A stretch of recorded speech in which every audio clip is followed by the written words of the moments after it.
Hello, hello, hello, and welcome to My Empty Hands, a podcast about the martial arts, with a focus on Kempo, but we have grown to many other arts on the show here. I am Reggie Darden, and I am once again honored to have my first guest back on, Mr. Jamie Seabrook, and we don't have as per usual. I don't really have a script or an outline of how this show goes. So we're gonna wing it, but we're just gonna kind of get into what Mr. Seabrook's been up to over the course of the year. Well, I guess maybe I didn't really mention that. So as a recording here, we're about 2 or 3 weeks away from the first episode, the first recording of this show, and so I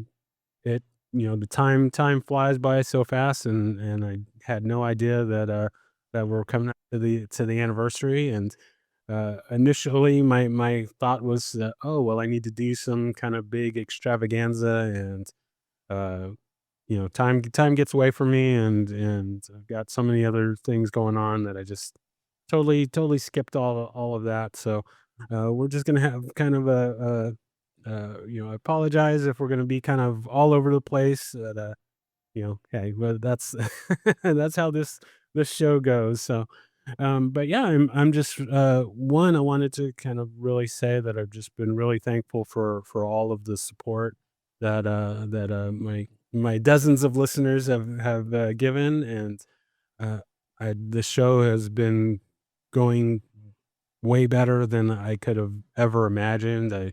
I'm just really just shocked and blown away by the support, and uh, by the guests that I've had on. I still can't believe that I've had the opportunity to talk to some of the people that I have. And yeah, it's just been a fun ride, and as long as people keep agreeing to be on, I will keep doing this, and just getting all those wonderful stories, and try and get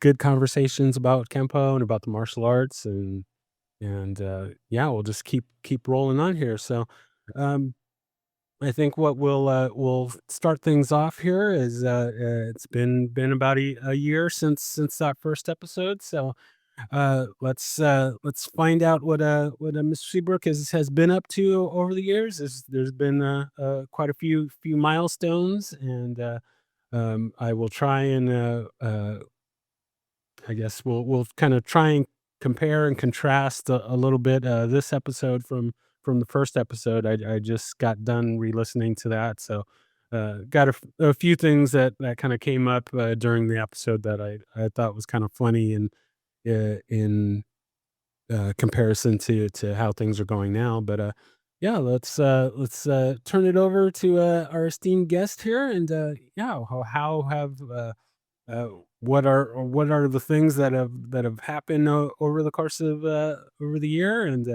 we'll just kind of go from there. Yeah, thanks, Reggie. And before I get into that, I just want to say thanks for having me back on your show. I think you do a tremendous job with this podcast, and it really is a testament to your hard work that you've put in a full year. I think the opportunity for people to share, what they're doing in martial arts, and uh, really bring together harmonization of martial arts, and people coming together, and that's really what it's all about. I'm a true believer that the higher your rank, the more humble you should be. It's not always that way, to be frank, but it should be. And I think that you truly exemplify what martial arts is supposed to be about. So I'll just kind of say that as a kind of prefix into what I'm going to talk about for the past year. So the first thing I'd say is, since the last time I was on your show, the first episode, is we continue to have twice per year, biannually, a big event in Blenheim, Ontario, Canada. Um, and we do that usually in April and either September or October. And we bring together a group of martial artists almost always exclusively Kempoists from across Canada and the United States. They travel to that event, which is really cool.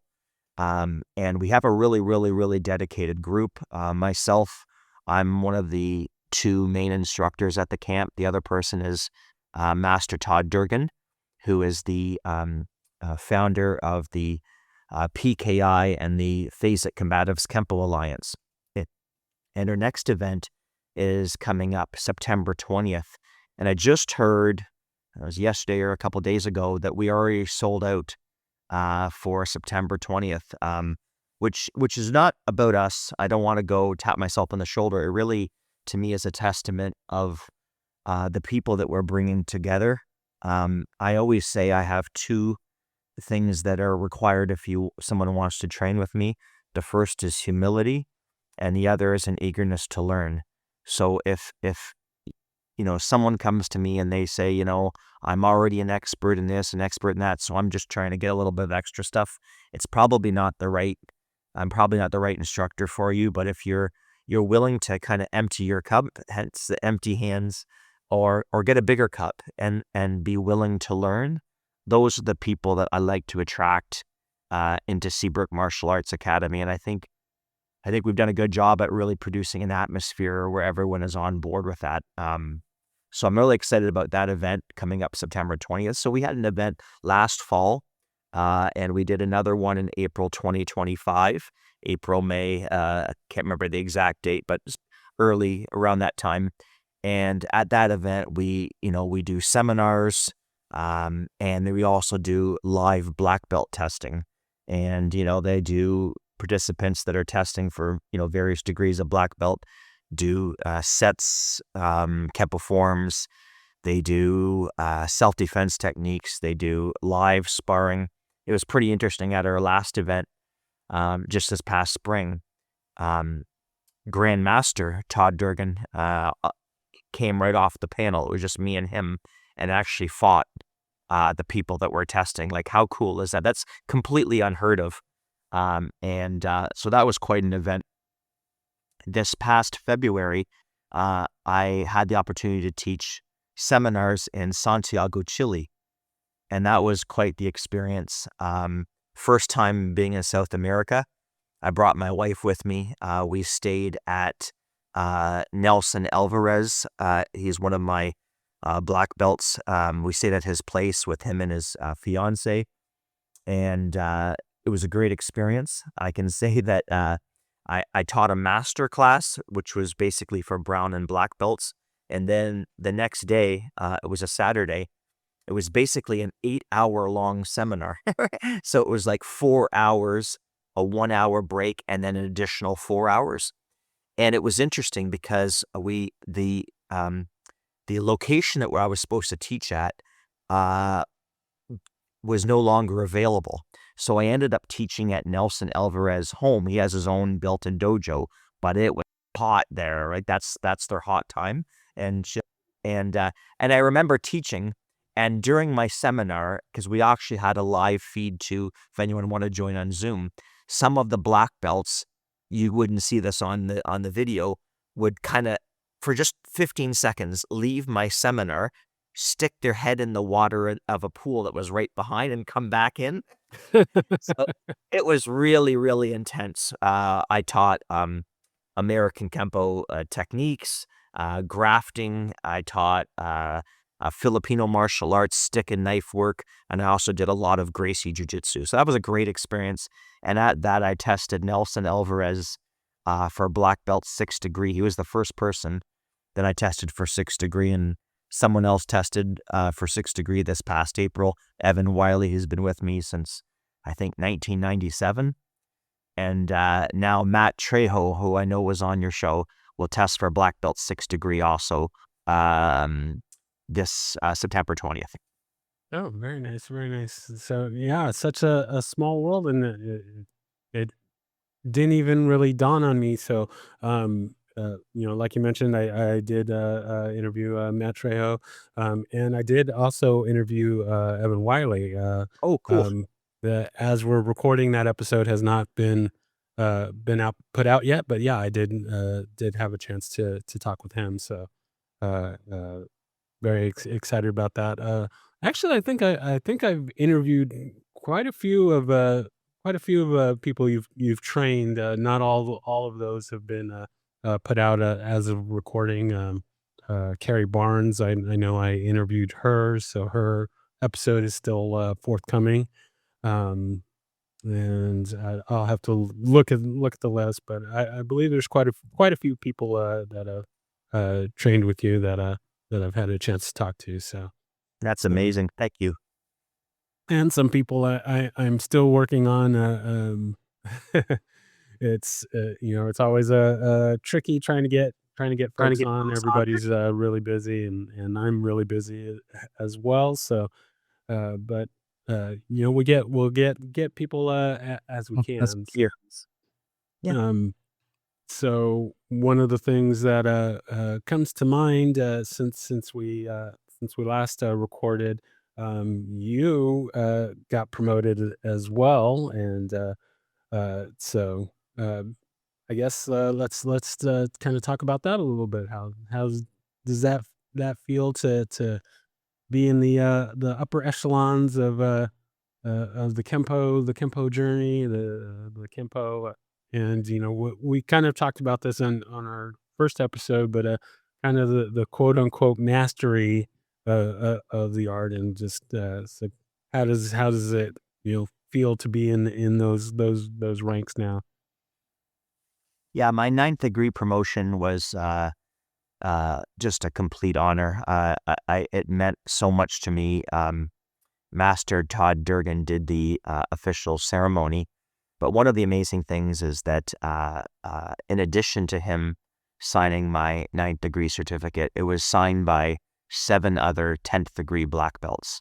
So, including the late Dennis Knatzer, and um, he Mr. Knatzer is someone who reached out to me frequently. Um, he would call me out of the blue and just want to talk about Kempo, and he wanted to pick my brain on what I knew and what I need to know more of.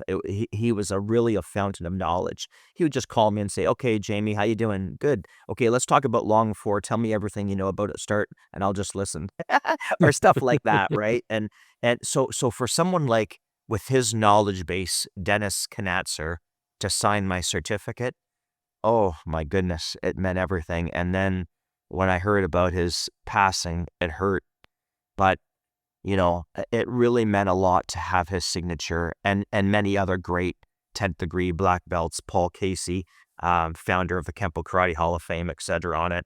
Um, it was actually the first promotion, I should say, that I didn't do a physical test for.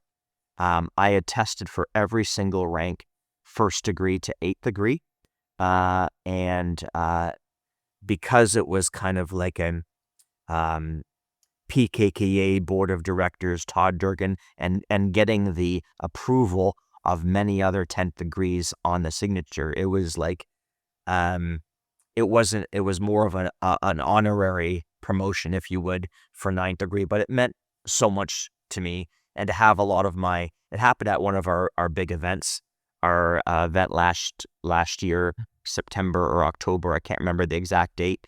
I think September. But to have it in front of all the people who traveled far to our event, both within um, Canada and the United States, in front of them meant a lot to me. Um, I can also say, and it was such an honor.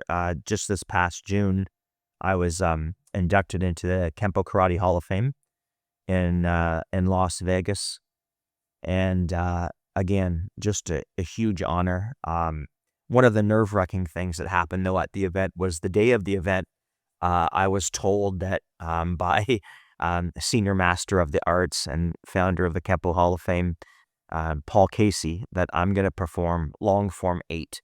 And I said, okay, I'm good to go. It's one of those ones that because I only teach black belts, Reggie, I Mhm. teach all of the material a lot. I teach 7 days a week. So I didn't have necessarily any nerves about performing form 8. Except when I got there, they said, "Okay, you're gonna perform Form 8." I said, "Great." I'm from Canada, guys, so I couldn't bring any live blades. Can then someone let me borrow a good pair of knives? Well, at the time, no one had knives, so one of my students from Denver, Colorado, Mike Klesman, says, here's 2 knives, but they were rubber knives, and I never practice with rubber knives because they don't have that real feel, Mhm. and then I was nervous because I was worried. I'm not used to rubber knives. They're gonna fall, they're gonna slip right in front of me, like, standing right in the center, or sitting right in the center, rather, is, Chuck Sullivan. Oh my. So, Yeah. yeah, like, right there, and I'm thinking, "Okay, now my nerves have kicked up." Well, fortunately, I got through the form, I didn't drop, and it went well. But then but then, um, I was told, "Okay, we would like you to," because there was a theme for the Kempo Hall of Fame, it was really on weapons. So they said, "We would love you to put on a little demo of some weapons defense, knife defense, club defense, etc." Okay, sure. So I said, "Okay." Mike Klesman was at the back. I said, "Mike, come on up and bring some sticks with you and some knives." So he did, and I put on a little demo. I didn't know what to expect. Of course, all everyone was sitting right there, and again, or in the middle again was senior master of the arts Chuck Sullivan. So I went for 5 or 10 minutes, and I said, "Okay, that's kinda some of the stuff that we do." I showed a lot of Filipino, approaches to defending against a club and a knife, as well as some Kempo, so I changed up some of the lance techniques to give it more of a, uh, controlled disarm technique, or you could say divert, seize, control, disarm. Um, but about 10 minutes in, I said, "Hopefully everyone enjoyed that." And then I think it was Todd Durgan said, "Oh, let's go for about another 20 minutes." So I went about a half an hour straight in front of so many martial arts masters, people I consider legends, watching me put on a live demo that was not prepared. I was right on the spot.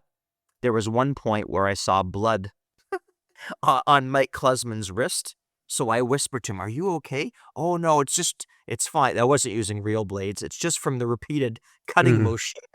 "Just keep going," he said. So I just kept going, and it went really well. And to be honest, even though it was nerve-wracking with someone like Chuck Sullivan there, it was beyond an honor to be able to demonstrate and show some of the stuff that I do. Yeah, very, very nice. I can definitely relate to the kind of getting cut up here.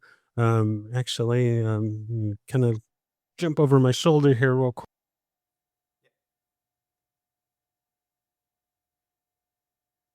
So you can probably see that I got myself this is a training karambit. So for the listeners, I've got my little practice karambit here, and it's not it's not sharp, but it does have a point on the end of it, and uh, yeah, I've jacked up my wrist quite a bit with this uh, supposedly safe karambit, and I I bet. actually just poked myself right now with it. So, um, but I I'm kind of torn in that I uh, I'm definitely of the mind of having a practice tool that is closer to the real thing than having like a rubber knife. And um I'm blanking on who I heard mention something um about having practice knives that are the same as the real knives, or the real ones that they carry, in that when you have the rubber knives, you're not afraid of defending against them, so you may not do your defense in quite the same aggressive way, or you kind of just, "Oh, well, I'm not really worried about it, so I'm not gonna defend as hard as I would in a real situation." And yeah, that really hit me as, "Oh, yeah, that I never thought about the psychology of that," and so Yeah, and I would actually argue, there's kinda layers to it. So even if you get a good realistic training knife, I would go, "Sorry, but it's still a training knife." You know, so although we're getting a bit more realism, someone pulls out a real knife, that level of nerves is a whole different level.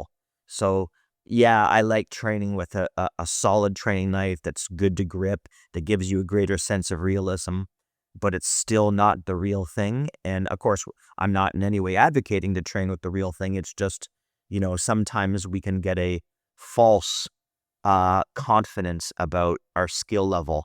And the truth be told that, it takes a long time to become very skilled with weapons, including knives, clubs. Uh, I was fortunate. I think I don't know if I mentioned this I haven't listened to her podcast since, but um, I was fortunate to get my black belt with Grandmaster Remy Priestess in 1991, and I remember people that thought that they were very good with knives, and Remy would kind of test them out a little bit, and you could see they would have been, to be honest, cut to shreds. So I I do a lot of Filipino martial arts training to enhance my kempo, to enhance the lance techniques, certainly to enhance the storm techniques, the club techniques, um, and I think that's important, quite frankly, because as I've said before, I think a lot of our club and knife techniques are there, and not everyone agrees with this, but this is the way I teach it for category completion purposes. So, for example, if we look at our knife techniques in Kempo, um, we do a lot of check and strike, check and strike, check and strike, check and strike, and that kind of adheres to Kempo being a striking martial art. But the longer someone has a weapon in their hand, the greater statistically the odds that we're going to get cut bad. So if you think of, I call it CDT to really reduce control disarm technique, the more we can control the weapon, get rid of the weapon slash disarm it, and then use our technique, the greater the odds that we'll come out um, and not be severely hurt. I'll say it that way. yeah. Yeah, no, yeah, working with the weapons, with all of the other things that I'm involved with, I do want to get more into the weapons, and I also have a little practice balisong knife that I have, and that one, I I'm I definitely need to stick with the practice one because if it was a real one, I would probably not have any more fingers or toes as many times as I've dropped it and tried to tried to work with it. So I'm very thankful that that one is very much a practice knife and and not a real one, but yeah, that's the thing that there's so many things to do in so little times. So kind of going back, listening to our first episode. At the time, I was pretty much just doing kempo, and I did mention that I was kind of curious into looking at other things. And since then, I'm now officially training 5 different arts at the same time, and keeps me busy. And I'm been I was actually queried this morning, so I went to so for those that may not know, I am now one of the arts that I'm training is in Brazilian Jiu Jitsu at a Henzo Gracie DFW school here, and And make uh, sure you tell them. Make sure you tell your listeners our talk about jujitsu a year ago. yeah. Yeah, so yeah, that was very funny. So listening to our original episode, and at the time, I was like, "Oh, well, I'm not really interested in jujitsu and Brazilian jiu-jitsu. I don't wanna roll around on the ground," and, while I understand that you have to be if you wanna be a great fighter or whatever, you wanna have the great, ability in self-defense, you need to be capable in all different ranges, so I never thought that jujitsu, Brazilian jiu-jitsu was ineffective or anything like that, but I just felt that it wasn't for me. Fast forward to December of last year when I signed up for the Brazilian jiu-jitsu class, and now I can't get enough. I'm actually feeling it as of this morning. I went to the 6 a.m. class, and uh, uh, it's quite a feeling to to get up at 6 in the morning to do jujitsu. I'm not gonna lie that it's definitely a struggle, but I'm enjoying it, and I'm so glad that I found this school and found this teacher, and it's been really fun. Another thing that I kind of laughing about in our original episode, I mentioned that one of the things that I was not a fan about doing jujitsu was that I was like, well, I'm not interested in competing. Fast forward to I will be doing my first Brazilian Jiu Jitsu competition on September 6th, and so just gearing up for that. I you know never would have imagined that would be doing some competing, but here we are. I'm doing jujitsu and competing, and enjoying every minute of it. So that's been fun. And getting on the the cross training train. I In our first episode I mentioned I was eyeballing a Hapkido school. I can now report that I have since joined said Hapkido school, and doing that as well, along with Muay Thai. I'm still doing the American Kempo. Still getting in some capoeira as I can. Still probably not as much as I would like to, but got some things coming up. Actually, I'm going to be going to a capoeira event in the beginning of October, and it's funny how these things work out. In that, as soon as I come back, the very next weekend, uh, pretty much the who's who of uh, legendary high-ranking Kempo people are going to be in my area doing some seminars. So I'm gonna have to save my pennies and see if I can get to that, because yeah, I'm really kind of blown away by the lineup of folks. I should have had the list pulled up here, but I do know that Chuck Sullivan is one of the folks that's going to be there. So I'm really excited about that. Getting to uh, just get a little FaceTime, a little training time with the Kempo greats, Kempo legends is pretty exciting. So uh, definitely one of the things that I've been just overjoyed by doing this show is just getting to meet and talk to not only Kempo greats, but just all around martial art legends and adjacent. I will say that. Uh, I mean, I've said it probably on other episodes, but I mean the fact that gotten to talk to people like Ed Parker Jr. and Jeff Speakman, and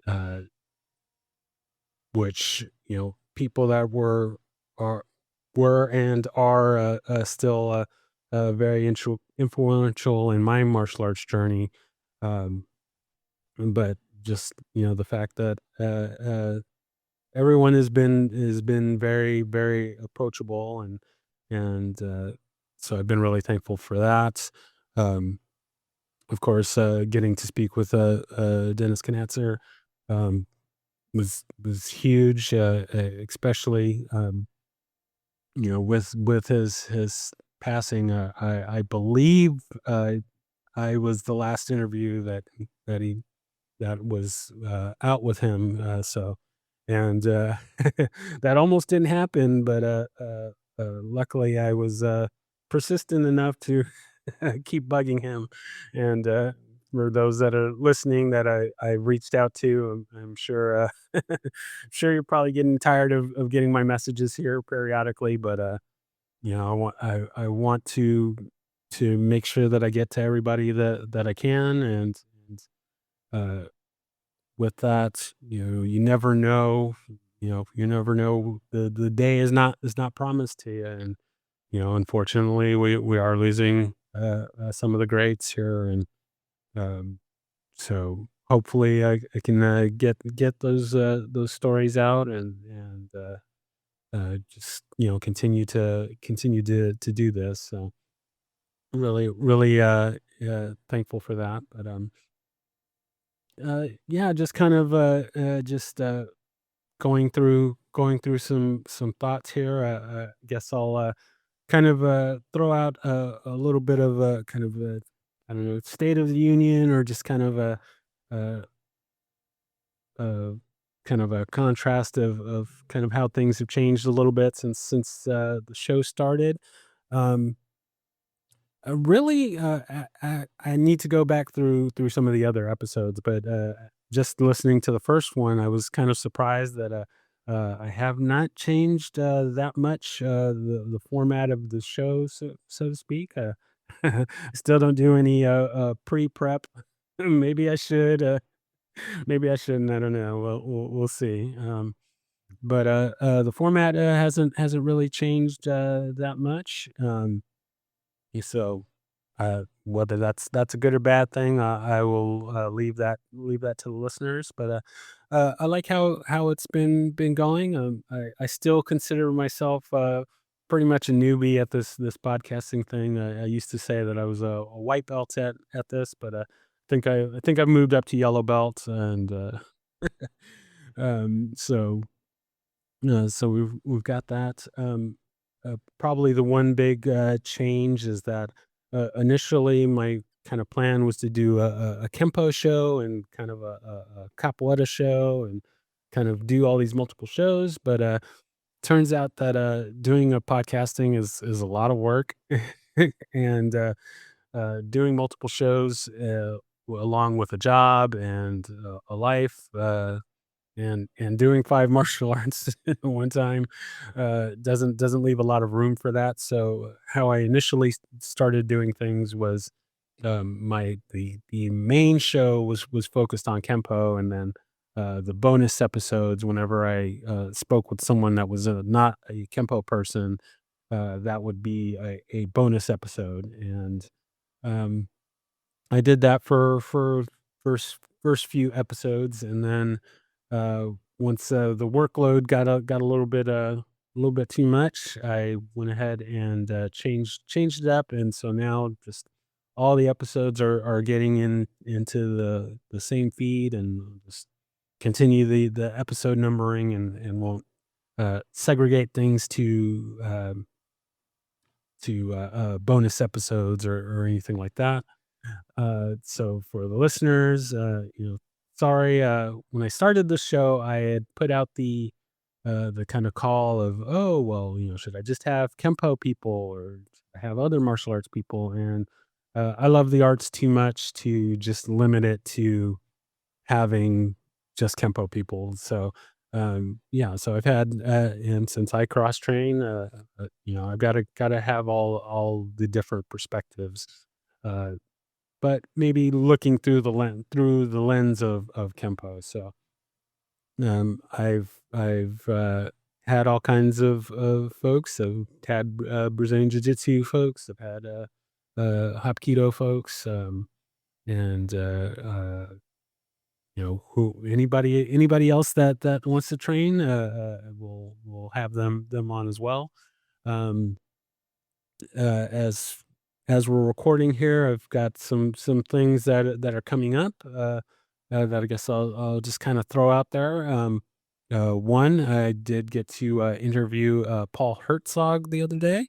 And for those that don't know who he is, he did the music for the movie Bloodsport and Kickboxer. And so I with doing this show, I felt that I should have people that uh, were, you know, influenced my martial arts training, and Bloodsport is one of those movies that definitely definitely inspired me, and I'm sure many others to train and get into arts and whatnot. Say what you will about Van Damme and his acting and whatever else he's done. I mean, and we won't get into the whole Frank Dukes thing, but um, that movie definitely was inspirational in the martial arts journey. Uh, so it's good to have him on. I've got some folks in uh, that are related to the show WMAC Masters. For those that are familiar with that show, that was a show in the '90s that featured a number of very talented martial artists, and kind of a cheesy show, I guess, as far as uh, uh, artistic, artistic, quality, but, I think it was a very good show, get very good values. I know we've talked before about just kind of, how things are getting away from that martial way, that, a lot of the respect and grit and all those good Karate Kid type values have gone away with how MMA has grown and things like that. So I think we definitely need to get back to having more of these kind of wholesome shows uh, that perpetuate the values, the good values of martial arts training, and not just about beating each other up and that sort of thing. Uh, so got a number of guests coming soon for that, and working on just trying to get caught back up. Still got a number of episodes that I haven't released as of yet with some folks. So try and get those caught back up, and get get more great guests. Just kind of other stream of consciousness things that have come up. I myself have had a chance to be on two different podcasts as a guest. So one, the Legends and Dragons podcast with a couple of folks that I train Brazilian Jiu Jitsu with. So I was excited with that, and I am feverishly working on getting, so one of the hosts of that show. A man by the name of Philip Bullock. Uh, Turns out when I started at the jiu-jitsu school, he's one of the professors at the jiu-jitsu school that I train at. Turns out that he is a Kempo guy, or was. I guess maybe he would kind of say was, because he's really all into Brazilian jiu-jitsu now. But uh, I turns out that he is a Kempo black belt under Paul Mills, and so I'm going to feverishly working to try and get him on the show to share his. He's got a pretty fun story, so going to have him on at some point. One of the other shows that I was on was the Everyday Martial Artist podcast, and excited to be on that because the host of that show, Brian Doucette, he was a big inspiration for me doing this show, and so it was a really honor to finally get to be on his show. And we kind of, oh, he has a thing where he says to, if you have people that you'd like to be on the show, send them the names and whatnot, and I'm gonna brag here. I'm probably the top person of recommendations. I've our my email chain to him is quite extensive of people that I have recommended be on his show. Which Mr. Seabrook is one of those, and that was a great episode. So um, glad that you had the opportunity to do that, and there's a number of other people that I've recommended that have been on the show, and so real excited about that. And yeah, I'm just really overjoyed at how the show's been going, and thank you so much to everyone that's been supporting and listening, and just keeping the good things going, keeping the growth of Kempo, and just all the great training. So been real excited about that. So probably been rambling long enough. So uh, I would say let's throw it back to the guest here. Yeah, is there anything maybe that's kind of floated around in your mind that maybe you want to bring up or? Well, this is always an interesting topic is cross training. And I have different perspectives on it. Like I think cross training is definitely a good thing, right? Um it's interesting though, Reggie, because you brought up cross training, and I was on one show. For now, I guess I won't say the show, where they said you shouldn't cross train. Now, and this was a 10th degree black belt. Didn't say cross training was bad per se, but they said true masters, true masters in the truest sense of the term, study one art. It was kind of I mean, I don't really, I don't agree with that. I think cross training uh, is a really good thing at helping you improve your home base. When I say your home base, your home art. Sometimes though, and again, this can get a little bit of a controversial topic. Sometimes though, I do find, and I think it's great what you're doing. I don't want to, but for some people, cross training in so many arts makes it difficult to get strong mastery in a home art. So, so for example, if someone trains in Kempo karate, we'll call it American Kempo. It doesn't have to be American Kempo.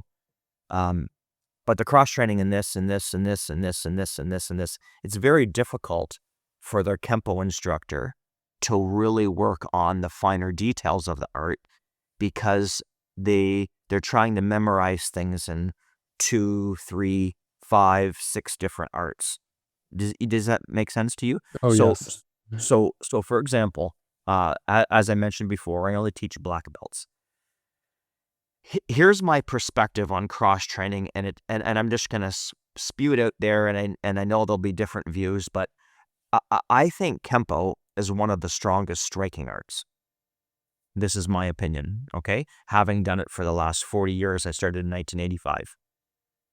So I could go out and learn 3, 5, 7, 8 more striking arts, but at the end of the day, I'm still striking. So Exactly. if we all acknowledge that Ed Parker's system has significant striking, okay? It's a striking art. It also includes joint locks, takedowns, etc. What's the missing piece? This is me speaking. The missing piece would be clearly um, not knowing what to do if the fight goes to the ground. Okay, this is me talking. So I think about and I say it too. Kempo's taught in 3 phases: ideal, what if, formulation. Okay, so then we have our RAM techniques, which are for tackles. And we teach them an ideal phase and we say, what if this and what if that and what if this? But what's the missing what if? Someone's not trying to tackle you to hug you and give you a hug. They're trying to take you to the ground. Watch an NFL football game. They're shooting for the legs, and you go to the ground, it's on the ground. But yet, ironically, we talk about the what if, but we don't address the what if for any of the RAM techniques. So to me, the missing piece in American Kempo or Tracy Kempo, most Kempo art lineages or systems that I see is the jujitsu. What to do if the fight goes to the ground. The other missing piece, and this is my opinion, is the knife and stick training. And again, we have 5 lance techniques total. And as I always say, let's take a look at them, and I'll just spew some things out here. So we have glancing lance, which is for a mid to high level knife thrust. I like to teach it with the right side forward instead of, standing still, even though it's commonly written where we're standing still. So we're kind of in a defensive posture rather than just go ahead and attack me. But that's a high knife thrust. And I'm on the outside of the right arm. And I do the break. I also have one which is right foot forward, which is a low knife thrust, and that's thrusting lance. This is really interesting. Then we have entwine lance, which is our left foot forward, and they're doing a mid to high level knife thrust. Then we have piercing lance, which is also left foot forward, but it's a low knife thrust. We're completing all these categories here. And then we have the lone Michael Myers technique, which is reining lance for the overhand knife. And we take the knife into their thigh, we check, we strike, etc. But these are really based on showing similar movements and completing categories of motion. So what I like to do in terms of the missing piece is work knife drills, sensitivity drills, work club drills from Filipino martial arts so that we can actually work to enhance our lance and our club techniques. So in my opinion, and this is how I teach, and again, I'll just spew it out here. My focus is Kempo, period. So all of my students, black belts, get promoted in Kempo alone. But I also give them the jujitsu training of what to do if the fight goes to the ground, and have them work on FMA drills to enhance their knife and stick applications to improve their Kempo. All that said, when I get into the whole training, cross-training, I believe in cross-training, obviously, clearly I do. But I also think there comes a point where it's like, if you, and we can have a talk about this, if you learn 5, 3, 4, 5, 6 other striking arts, I have to ask, how come? What do you feel is the missing striking piece that's missing in Kempo? That, right? So, because as an instructor, 9th degree, my goal is to make every black belt freaking good in Kempo. That means having knowledge of the complete system, all the techniques, the hows, the whys, the extensions, the sets, the forms, the freestyle techniques, the rules and principles of motion. How can I possibly teach that level? I'm just going to throw this out. If they're training in 5, 6 other arts, it's very difficult. Do you see what I'm saying? Oh, So, yes. while I believe in cross training for sure, especially jujitsu and FMA, cross training in many arts, I do feel can be detrimental sometimes. Yeah, no, I can totally agree and relate, and kind of kind of have to slap myself a little bit. So, I mean, obviously, I am very much for cross training, but in my own experience, very much what you said rings true, and that's uh, perfect example for me. So at this point in time, I am working towards testing for my my brown stripe. So um, I'm on the 16 technique curriculum, and uh, for our setup here, it's once you get to about halfway through the particular belt's material, then you test for a stripe before. you test for the next belt. And I kind of got myself in a little hot water with my instructor from time to time because because I'm doing so many arts. Yeah, it is hard to focus or master uh, uh, the Kempo. And as I'm going through and reviewing things, it's like, yeah, I should probably know this technique a little bit better than I do, but well, I don't have I don't really have time because I have to go to jujitsu on Monday and Muay Thai on Tuesday and Hapkido on Wednesday, and so yeah, I definitely it is definitely a slippery slope with the multiple training.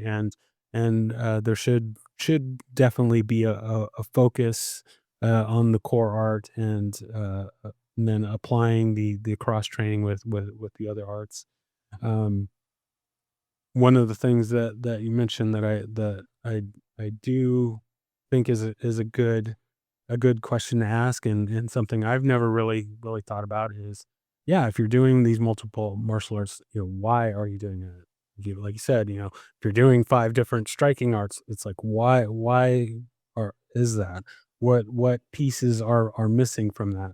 And so that's definitely something that I'm gonna have to take a look at. Uh, Yeah, and I never wanna come across as, uh don't take this the wrong way, but I'm a student of Kempo. So, yes, I'm a ninth degree, and I have black belts training with me from all across the US and in Chile and in Canada, but I'm a student of Kempo. And the more and more I teach Kempo, again, I run Seabrook Martial Arts Academy 7 days a week. We always have classes going on. I'm never not training. I don't wanna tap myself on the shoulder, but I can't remember how many years it's been since I missed a single day in training. Like, I take it really seriously. And the more and more I train and teach and people are eager to learn of all different ranks, the more I'm impressed with Ed Parker. That system is really freaking complete, with the exception of the ground. And this is where in January 2012, I made a decision. Um, that is an area that I'm deficient. And again, here comes another controversial statement, but hey, maybe it'll add ratings to your show a little bit. Is is can you be truly be a martial arts master if you believe the word martial arts? Here comes a big one. So when you look up the word martial on Google, or today it's Chat GPT, it's like warlike, militaristic like. Yeah, that's a big statement. Okay, and this is why for me, I care about street self-defense. Self-defense is my priority. But if you look up the word martial and we're say, I've never had someone come to my school, Reggie, that says, hi, I heard of you, Mr. Seabrook, can you teach me to go win in the next tournament? They always come saying, I want to learn how to defend myself. So all that to say, um, you know, what the missing component I felt was jujitsu. And what I've done in terms of the self-defense is go, okay, that is an area that I was deficient in. And here's the big question I was getting to. Can you truly be a martial arts master if you believe that the word martial means warlike and fighting like, militaristic like, but have very little to nothing, to no idea what to do if the fight goes to the ground? I mean, and I've heard people speak, the fight never goes to the ground. Well, okay, there's some data that suggests that that's incorrect, but um, fights may go to the ground if the person's bigger, stronger, heavier than you. And as I always said, you say, okay, well, I'll just chop their throat or poke them in the eye or grab their groin. My goodness, if you couldn't do that stand up, what makes you think you're going to do that when the fight goes to the ground? And um, I started Gracie Jiu Jitsu. I believe I was a 6th degree in American Kempo at the time. And I'll tell you, it is really, really freaking humbling to get tapped out. And what I, Reggie, I know you can relate because you're doing VJJ. But what I often find is that, you know, and this is where the humility thing comes in. You can be completely confident and humble. So they're not, people say, oh, but if you think about it, when you move up in rank, subsequent degrees of black belt, how often do you lose? I almost say it on every podcast that I'm on. And usually it's like, well, now I'm a teacher. Well, and that's great. I'm a teacher too, and a student. But it's good to lose because losing keeps you humble. And when I say losing, it doesn't mean just taking a class by someone who knows more. I mean losing. Like in my case or your case, being put in a rear naked choke and feeling what the carotid artery being choked on both sides feels like, to the point where you tap or you go to sleep, or someone grabs your arm, you tap or it gets broken. Like, that is really humbling. And I learned to lose, but by learning to lose, I believe that my Kempo went up a lot more because I see things completely different. So I'm still 100%, and it doesn't make me, and I think I've said this before to you, Reggie, it doesn't make me lose appreciation for Ed Parker's Kempo system. I have more appreciation. I love it more, but I can bring a little bit more to the table because of that. I also want to say that it was kind of cool after 13 years plus of training now in Gracie Jiu-Jitsu. Um, I didn't mention this earlier on this podcast. I made a decision to actually join a Brazilian Jiu-Jitsu school. So Matt Trejo and I were doing the Gracie University curriculum and going to a lot of seminars, etc. With the Gracie family. We got promoted by Henner Hiron Gracie. Horian Gracie signed our blue belt and our blue stripe 1, 2, I think it was, certificates. Co-founder of UFC. But a close friend of mine, Kiyoshi Simon Sherborne, who I used to compete with in the 1980s and 1990s, is a black belt in Brazilian Jiu-Jitsu. School is close to mine. I went there, and I've been training there in person a couple days a week since last October, and I got promoted to Stripe 4 Blue in May of this year. And it was quite an honor because at that event, he brought in Mozzie Haydary, who is from Chapel Hill, North Carolina. And it really cool, the first Hoist Gracie black belt in the entire state of North Carolina. He got up to his, I believe, third or fourth degree under Hoist Gracie, and he was right there when I had to roll, etc., and when I got promoted, which is really, really, really cool too. Hope to get maybe purple belt maybe this year. The school that I'm at is basically, when you know the curriculum to purple, you pretty much know it all to black belt, but it's greater mastery of the moves. There's a lot of moves, all the different positions, including the standing. Reggie, I don't know if the school that you're at is similar, but certainly in Gracie Jiu-Jitsu, and by the way, I should say, it's not a different style system. Kiyoshi Simon Sherborne went from beginner all the way up to purple stripe. I'm not sure what stripe, under Hoist Gracie himself. And but what I was going to say is in Gracie Jiu-Jitsu, we have so many standing techniques. And I think there's a conception, certainly among Kempo black belts, all you do is lay around on the ground and roll with people. In the Gracie curriculum, there are more, this is always a bit of an ouch, there are more standing techniques than there are in Kempo. They're just approached different. So when we do techniques versus a club or a knife, the technique lasts about 3 seconds, not 12 to 15 seconds, where we keep striking and striking. You get the point that I'm trying to make. There's a lot more throwing techniques. I know Kempo has throws. There's way more throws in Gracie Jiu-Jitsu. There's way more chokes. And that enhances our Kempo knowledge. But like I said, when we talk about cross-training, it's Kempo to me plus nothing.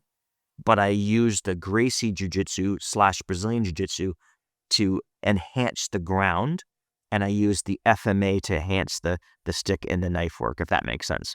Oh yeah, no, I totally agree with that. Will say on the one of the benefits of cross training, at least in my experience, is that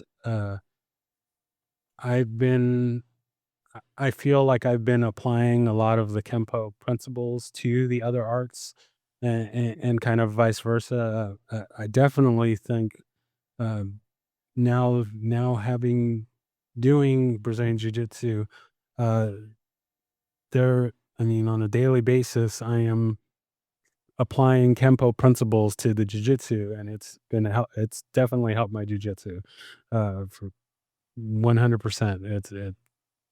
Applying those, and that goes back to just the brilliance, the genius of Ed Parker, in that, I mean, these principles, th they work, they make sense, they work, they fit, and, I've also used that with my Hapkido training, and Muay Thai training, and even the Capoeira, that it all fits, and it all makes sense, and, applying those principles and those techniques, and, it enhances everything, and it all links back around. I was at a Kempo, seminar, a while back with, John Spoveda, and we were, working, joint locks and things like that into our normal Kempo techniques, and it all fits, and they all feed off of each other, and help each other. So, uh, that's for me, that's definitely one of the benefits of cross training, and the big part.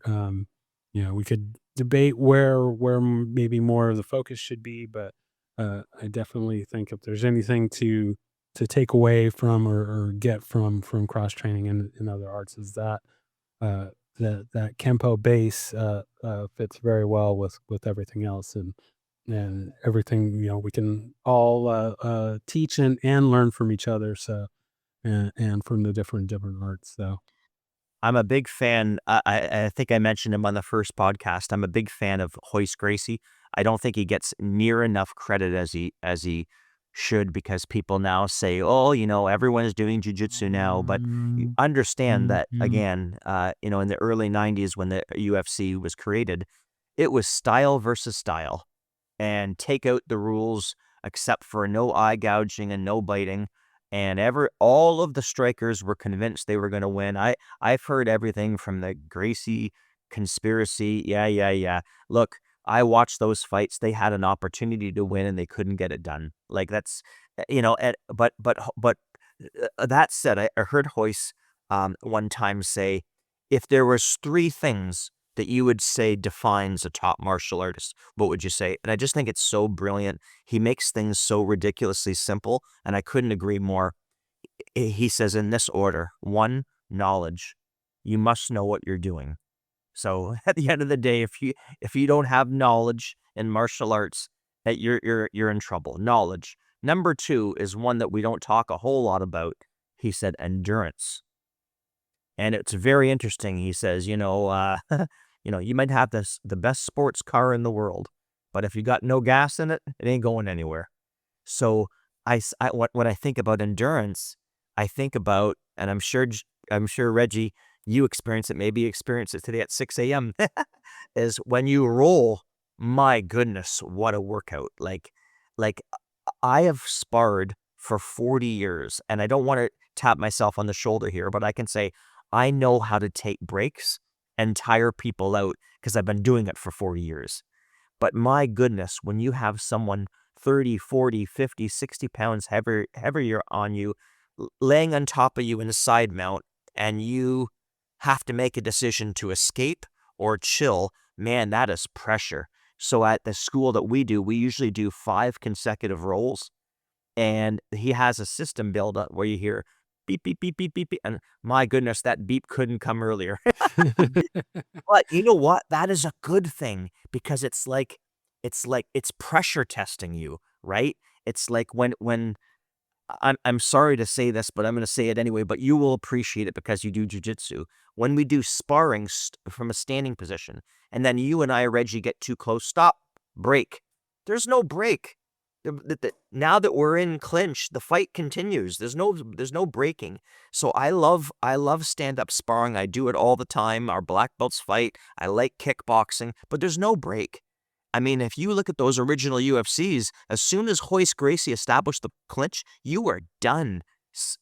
Leg hook takedown, maybe body fold takedown, into side mount, into whatever it might be, back mount, rear naked choke. It was over. So these skills are really, really crucial in my opinion. So number one from Hoist, knowledge. Number two, endurance. Number three was power/strength. And that comes through building your endurance and getting that resistance training as well. And I just thought that was absolutely brilliant. The one last thing I guess I'll say about the jujitsu, Reggie, of maybe how we do things a little different than the Kempo 5.0, and I love what they're doing. I have a lot of great friends in the Kempo 5.0 system for sure, and I've a lot of respect for Jeff Speakman. But one thing that we do a little different is rather than incorporating jujitsu right into the Kempo techniques per se, I don't do that. So I keep, you can say, quote, the blueprint of what Ed Parker taught. So the 154 plus the 3 remove techniques, aggressive twins, intellectual departure, spreading branch. So I teach 157 base techniques plus the 96 extensions, 0 removed. I'm not traditionalizing the art. So one would go, by doing that, you're by definition traditionalizing. I couldn't disagree more, because what I'm doing is they're learning the blueprint of what Ed Parker taught. Sorry, but this is my opinion. Ed Parker was decades ahead of everybody else. And then what I'm doing is through the Gracie Jiu-Jitsu and the FMA, I'm going, what can we do now that we have this blueprint to work different varieties, enhance this particular technique and this technique, and how can we create a disarm in this lance technique? Oh, we got a choke here. But what I wouldn't want to do, for example, is do, I'll just make up a technique, delayed sword, clear the arm off, kick the groin, hand sword, and then get on top of them. Because to me, that defeats the purpose. I just hit the person, they bent over. I don't want to go to the ground unless I have to. This is my opinion, and I'm saying that as a jiu-jitsu person. In fact, the danger techniques, leap from danger and counter with danger, the word danger, according to Parker, is the ground is danger, get back to your feet, right? So even though I'm pro jiu-jitsu, I am first to say, look, there could be more than one attacker. I don't want to hang out in the ground, go, let me test out my Americana arm lock from side control, because someone might just boot me in the head and nothing worked. But I have to have the knowledge of what to do if the fight were to go there. And I know now, with you doing BJJ under the Henzo Gracie curriculum, that you'll think the same. But Reggie, you're going to agree with me on this one. I know how you think now, because I'm seeing all your BJJ posts. I get excited about this, and that is that people can form all the opinions they want. And I have to be careful how I say this, but I'm gonna say it. Opinions matter more when you've trained in it, right? So when someone goes, "Oh, sorry, the BJJ has nothing for me," how much time have you spent in that? If it's I don't know, never, or 0 to 3 or 6 months, I'm going to be honest, your opinion carries less weight. But once you've spent time with it, Reggie's attending these 6 a.m., your opinions change, and you're like, whoa, whoa. And that was the exact same with me. If I would have spent 6 months in Gracie and saying, it's not for me, that's my decision. But the more and more I got out of it, the more I loved it, and the more I loved Kempo, because I used it to enhance Kempo.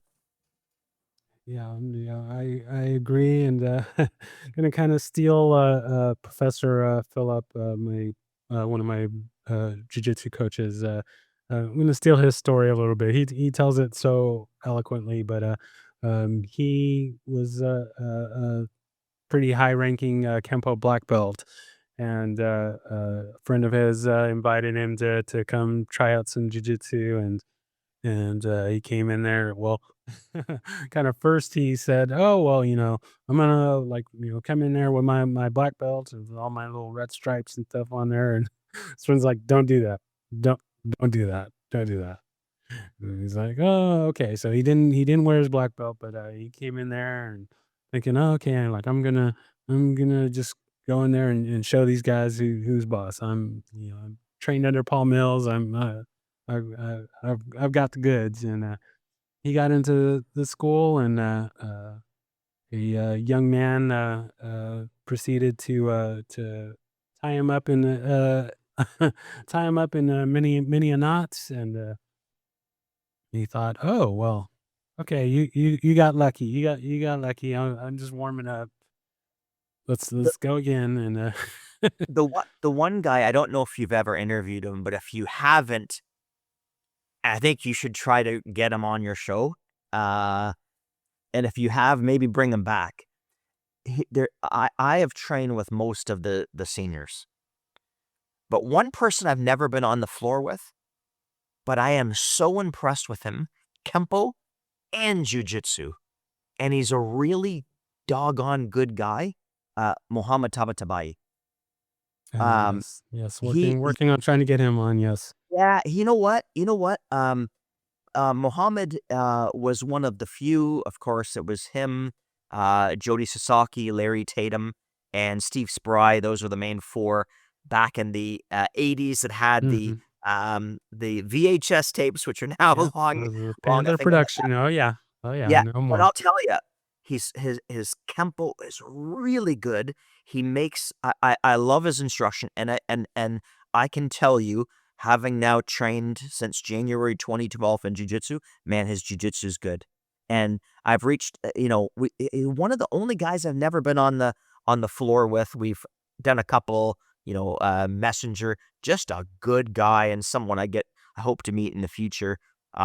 He's a fountain of knowledge and high, high, high skill. He's someone that I definitely is on my bucket list to meet sometime. I like him a lot. I agree. Same.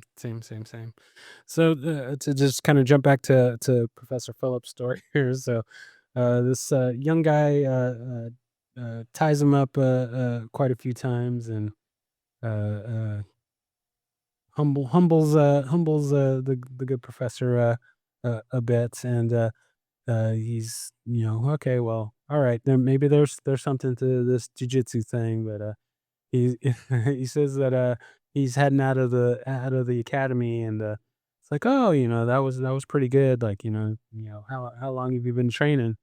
And this young guy was like, oh, like about 3 months. And Professor Phillip, had been doing Kempo for 15 years or something like that at the time, I believe. And it's like, okay, well, this little kid with 3 months of jujitsu just uh, embarrassed Philip quite a bit. He says that he went out to his car and he was just sitting in his car crying and just he's like, oh, like what have I been doing with my life all this time? But yeah, he uh, switched over. He's like, if this kid with 3 months can do this to me, then I definitely need to learn this. And he's been doing the jujitsu ever since, and he's rocking it. I can actually had my first roll with him last week, and ooh, yeah, there's a reason why he's a black belt. That's that's for sure. That's for sure. But That's yeah, awesome. it's good But times. but again but again, I would go, Reggie, and I know you would agree too, is that, but there's where the striking arts also do come in. So, okay, here we go. I'll say this. You only train BJJ. I would go, sorry, but real fights don't start where we put our hands up. We're trying to get our hands on each other. People want to punch the head. They want to kick the groin. So that level of training is also very, very, very important. And when you look at the evolution of, say, mixed martial arts, that's why you see now one style can't do it. So if you jump into the UFC, I'll give you an example. Kron Gracie, I think that's how you pronounce his name. Hickson Gracie's son. He hasn't done the best because he lacks in the striking. Hoist Gracie did phenomenal, but you got to understand the people that he was fighting. I know there was Ken Shamrock and whatnot, but um, a lot of them weren't versed in both striking and ground. So now, to be, in my opinion, to be a complete martial artist, you need both components. So I know too that, if I was to roll someone, we were to bring our hands up like this and trying to, you know, get that position where we get the collar grab and we get the wrist grab, etc. Fights aren't going to start that way. Someone's going to try to hit you, and even why I'm a little bit, I'll be a little critical now of BJJ. If the focus is purely sport, so someone's in my guard, and I have various ways I can tap them. I can do a kimura, as a triangle choke, triple threat, all that kind of stuff. It's great. But in reality, if I was ever in that position on the street, the person's going to try to punch me in the face. So this is a bit of an ouch, but Henner Gracie, who I got my blue stripe 1, blue stripe 2. He's brought people into the UFC.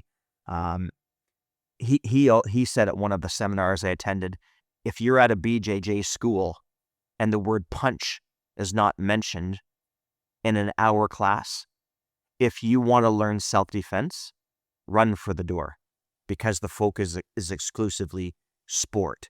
So that way of thinking, shoot, I'm in the guard, I'm already thinking punch protection, headbutt, right? That's the reality. So I think that's where that intermixing of jujitsu with Kempo makes it so united and strong. And that's my way of thinking for that. So, sometimes, sure, if I let's say I didn't know any jujitsu at all and I was back as a 6th degree, right? In 2012 when I started jujitsu. If the rule mindset is, here, I'm going to try to roll and play with your rules, of course I will lose. But am I allowed to punch? Am I allowed to jab? Am I allowed to cross? Like, jujitsu people who are only jujitsu are not used to getting hit by strikes either. So I think that combo evens the odds a bit. I agree. Well said. Well said. All right. Well, so we're going to move to wrapping up here. So in our first episode, you didn't get to do this part, so now you get to do this part, and we're gonna move to shameless self promotion. So you can go ahead and plug anything you'd like, or if there's anything else that we didn't cover that you wanted to mention. Let's go ahead and get that out there. You have the floor, and then we'll close out from there. The only thing I would say is that, I'll do a motivational thing and just put one thing out there, and that is, I have a Seabrook Martial Arts Academy YouTube channel. We have almost 4,000 subscribers net right now, which is pretty amazing. I give everything completely free content, and I do that not to go look at me, but to help people stay motivated. I have so many people I've never met, of course, all across the world, and virtually every country out there. There's sometimes I have to do English detection into language because I don't yet know what language it is, saying that, they'll use my videos to, improve their form, improve their techniques, to get a better understanding of the system. And I just want to really encourage everybody. Martial arts, in my opinion, is one of the best things for physical and mental health. Mental health is at an all-time struggle right now for all kinds of reasons, myriad of factors, which is a whole nother podcast. Mm-hmm. Everybody at some point struggles with mental health. And mental health and physical health are very interconnected. We need activity. You get that from martial arts. We need better blood pressure control. We get that through physical exercise and endurance. We need connection. And by connection, that means, Reggie, you and I getting together, or whomever you're with, and connecting with real live people, not just on our phones. Martial arts is second to none for connection. Activity, blood pressure control, connection, diet. They're all interconnected. When we exercise more and we take our training more seriously, we make better choices with respect to our diet. And the last is sleep. All of these are interconnected. When we exercise more, when we eat healthier, when we connect with people, when we get our blood pressure under control, our sleep patterns, all of this is related to brain health. And I don't want to put on my epidemiologist lens here, but you know what? Brain health is really crucial in information society, knowledge society like we have now. So um, my YouTube channel, and the other thing I would just say in closing would be, if anyone is interested in having me come teach a seminar, I know sometimes fees can be astronomical and it kind of becomes a deterrent. That's not how I do things. I just like to share, connect with people. I've been fortunate to teach all across Canada, the United States, and most recently Chile. And I'd love to get to know a lot of you. A lot of people have reached out. I'm always available, and you can connect with me. And Reggie, for the bottom of my heart, thanks a lot for this show. It's a huge service. I know you do it because you love it, but it's also a huge service. And you do a really phenomenal job, and I really mean this, Reggie, at connecting people. And the people that I want to associate with, I don't care about your skill level. If you don't, if you put yourself up here and everyone else is below you in a hierarchical thing, I have no interest. But if I have interest in connecting with people who are like-minded, that want to share, that don't put themselves on a pedestal, and that bring the humility and connection that you bring out of your show. So that's how I'll close it. And a thank you to you, not to me. Wow, that's thank you so much. Like I always mention, or I always say that I'm just so thankful that for folks like you that one agree to be on, two that are just out here to share your knowledge, share your experience, and share your journey, so that we can connect and grow this art. And um I'm just and connect with each other. The pandemic really did a number on society and people's minds and people's emotions and things like that. And uh, yeah, we really need an outlet to be able to kind of to help heal all of that damage that was done over the whole COVID thing. So um, yeah, I'm just I can't thank you enough for taking the chance to be my first guest. And I'm just really thankful for your support and just continue to keep inspiring and sharing your knowledge and sharing all the great things. And yeah, and I thank you for being on being on my anniversary episode here. And we've got more great things coming in the future. Like I mentioned, a lot of great guests. Uh, I've got a video episode that is well, kind of a long story, but that is coming up at some point. I'm also toying with the idea of doing some live shows. So we'll see how that goes. But yeah, just I thank you again. And thank you to all the folks that have been listening and supporting. And we'll just keep things going as we can, and just keep learning and growing together. So thank you so much, and we will close out for today. Thanks, Reggie. Respect. Thank you for listening to My Empty Hands. If you enjoyed the show, please share it with a friend. If you didn't enjoy it, please share it with an enemy. If you'd like to be a guest, or if you would like to recommend a guest for the show, please email me at podcast@talkingkempo.com. Thank you.